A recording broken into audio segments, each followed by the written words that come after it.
Okay, this is the third installment of the literary architecture of Megillas Esther. Not just the story, what happened, who did what to whom, and who saved whom, but the words that are used, the meta structures that are introduced.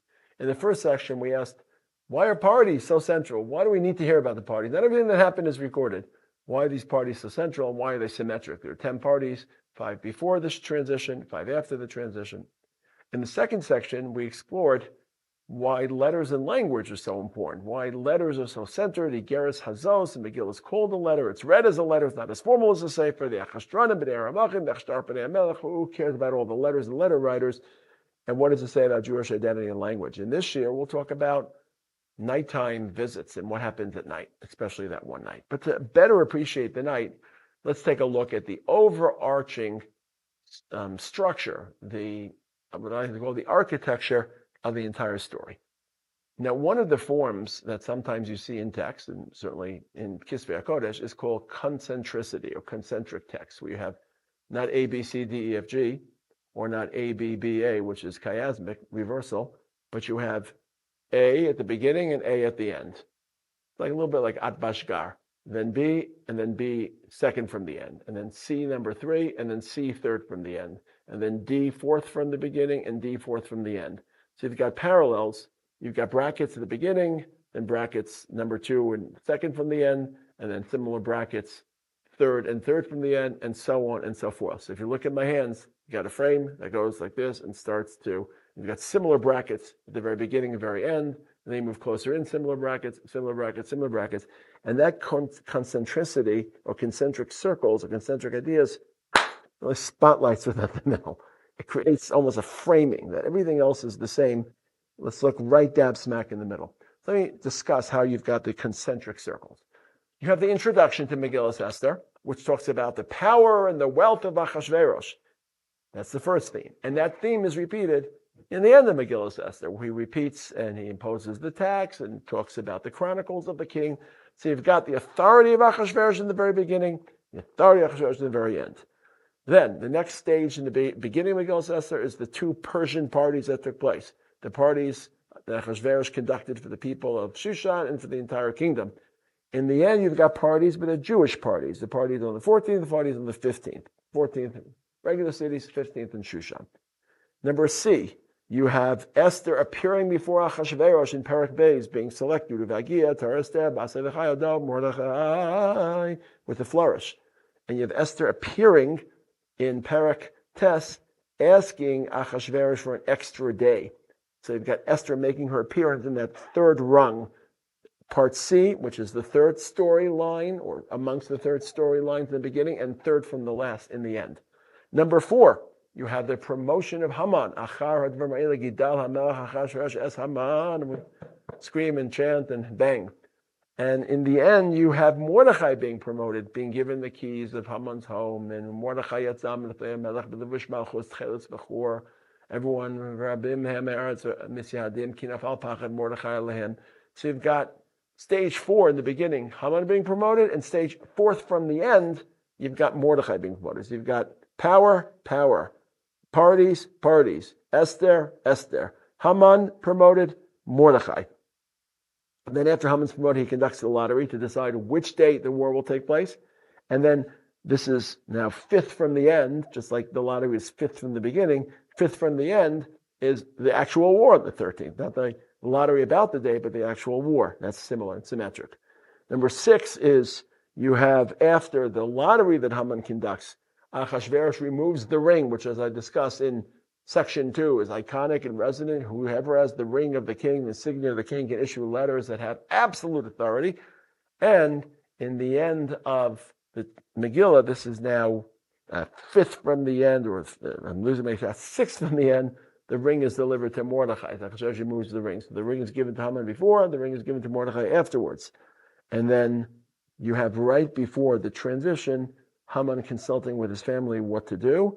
And this is in Perek Dalid, and Perek Hey. And then you have, towards the end, after Haman gets unearthed, asking when he gets sent back to his home, after he parades with Mordechai through the streets of Shushan, You have him asking his family what to do, and Zeresh Ishto telling him, it's all over.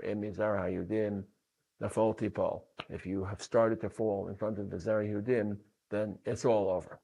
So you've got what's called concentric themes. A, at the end, A. B, B, C, C, D, D, E, E, F, F, G, G, basically 8 of them. And at the middle, this serves to spotlight the middle. In the very middle, you've got the night. Balaylahu, Perek Vav. Right in the middle, Nadada Shanas HaMelech. And that's the most resonant, eerie, echoing moment in Megillas Esther. People read it with a flourish.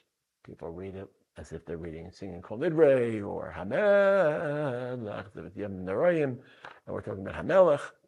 Balaylahu Nadada Shanas HaMelech. Now, why is that moment of Nadada Shanas HaMelech so crucial? If you think about it, throughout Tanakh, whenever monarchs are insomniacs and they can't sleep, or they're in a deep sleep, it's not because this is a plug for sleeping pills or for apnea devices. It is because kings are receiving dreams. Every time we see someone losing their sleep or struggling to sleep at night, it's because Hashem is appearing to them in a dream. And it goes from the beginning, right in the beginning, from Paro to Avimelech to Lavan to Paro in Parshas Miketz to New Bilam, and then more recent or more proximal to Megillas Esther, to what happens in the beginning of Daniel, when Nebuchadnezzar has dreams and Belshazzar has dreams. Otherwise, we're really not interested in how well the king slept at night. Let's just face it. There's a lot of material that doesn't appear in Tanakh. We don't need to know about kings who don't sleep at night. They don't sleep at night because Hashem unsettles their sleep, because he has messages for them. And as I said a moment ago, just a few decades earlier, all the kings received messages from Hashem at night. And here, nothing, nada. Shouldn't talk to Achashverosh. And his recourse is not to listen to divine information. His recourse is to call Ve'ikaru Sefer HaMelech. Let's take out the Chronicles and hear about what happened. It's setting us up for expectations to hear Hashem speaking to Achashverosh, and nothing happens. Nothing happens. And this moment, it's spotlighted by the concentric circles, becomes a device to convey, because Hester Purim is at its darkest and lowest moment. Hester Purim is not a quick switcheroonie. It's not a quick transition. We go from moments of Gila Shechina. It's a slow erosion. And in the beginning of Megillas, beginning of the Galus, Hashem is talking to kings, talking to Nebuchadnezzar, talking to Belshazzar, talking to Daryavash through dreams. And the kings are responding. The kings are responding. They're blessing Hashem. They're empowering the Jewish people as agents of HaKadosh Baruch Hu. It's very, very religious. Some of the things Nebuchadnezzar says are very, very religious. He says it in Aramaic, so we don't really read it, but he's giving a bracha to Hashem. He's acknowledging Hashem. So Hashem is still present. On Korbanos, there isn't Gila Shechina. Hashem isn't operating in the same way in the base of Mikdash and Yerushalayim, but he's very present in this world. And now Hester Purim has reached its absolute lowest, where even the kings, who are the primary recipients of divine information, are not receiving anything, even at night, when you expect them to receive it at night. And that's why that moment has to be spotlighted, because this is the low point of Hester Purim. And that's coupled with, of course, the plan to annihilate the Jewish people. That's Hester Purim as well. You see this in Mordechai as well. When Mordechai pleads with Esther, this is a parak before, pleads with Esther to intercede, to visit Achashverosh, to plead, to petition, he says something really interesting. We pass it by because it's a little bit less dramatic than some of the other words. It says, Mi yodea. Who knows? Who knows if this is the reason? What do you mean, who knows? You're a Navi. You're supposed to know. Just dial up Hashem and ask Hashem, Hashem, is this the reason that Esther was chosen? And say, Esther, I have it on authority. Hashem told me the reason you were chosen. Of course, we all know this isn't obvious. We're reading Megillas Esther. Esther's not chosen for some cultural exchange. She's not chosen for her own personal comfort or luxury. She is chosen. It's obvious. The writing's on the wall, but there isn't divine communication. Everything is smothered. Everything is camouflaged. And Mordechai is sitting there, you know what? It's probably likely that you're chosen for this reason. You better start acting brave, and you better take this responsibility.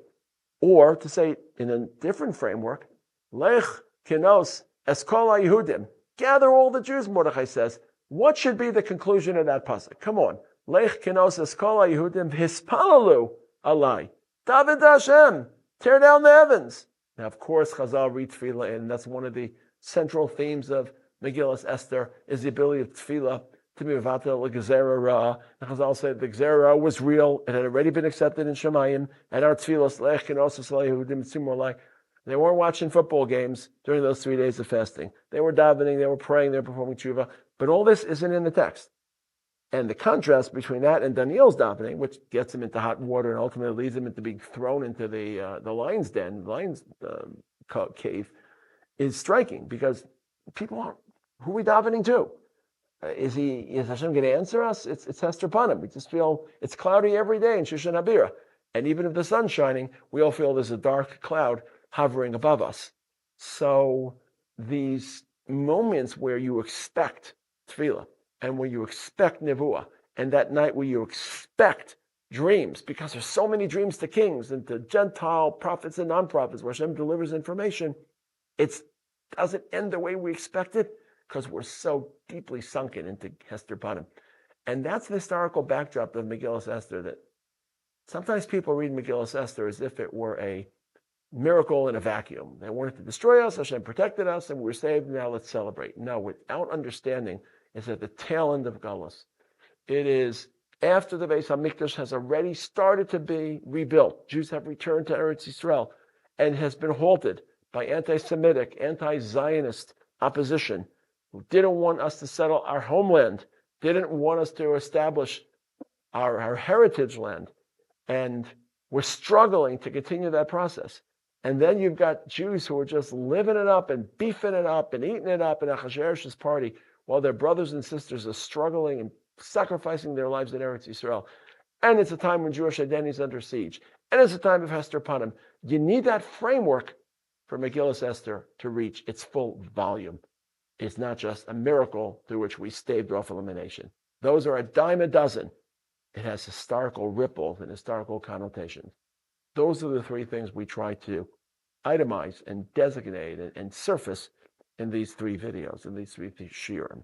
Number one, why are parties so important? Because they convey symbolically and actually the moral rot. And Esther and Mordechai are heroes who don't just save Jewish history, but repair rancid cultures. We're living in a rancid culture. And I believe that's the reason that the cultural wars that trouble so many people are linked to the war in Eretz Yisrael, because sometimes Jewish mission is not just to protect Israel and to protect humanity theologically, but to protect humanity from cultural rupture. Number two, letters, language. What does it mean to protect Jewish identity and to feel and live Jewish identity, and to lose Jewish identity and to restructure and resurrect Jewish identity? And the letters are the iconic cultural element that conveys that entire messaging and storyline. And number three, that night, come on, allow your mind to think about it with honest lenses. We know what happens when kings don't sleep. They receive dreams from Hashem. And Achashverosh has no dreams, because Hashem has been banished from this world through darkness and Hester Panim, through Chet, through Haman's genocidal plans. Mordechai is not able to be certain about why Esther was chosen. And Lech Kenosis Kol Yedim Bitsumu Alai will fast. Who knows whether davening, what part davening will play? Then, of course, Kimu v'Kibla Yehudim Aleim Dalzaram, Kimru Lamata Kiblu Lamata Mashakimu Lamala. And once again, there's a pseudo Har Sinai and a reckoning and an acceptance, and Hashem is brought back, and the English is rebuilt, and Esther and Mordechai end up back in Eretz Yisrael. Always Mordechai does, according to the Gemara.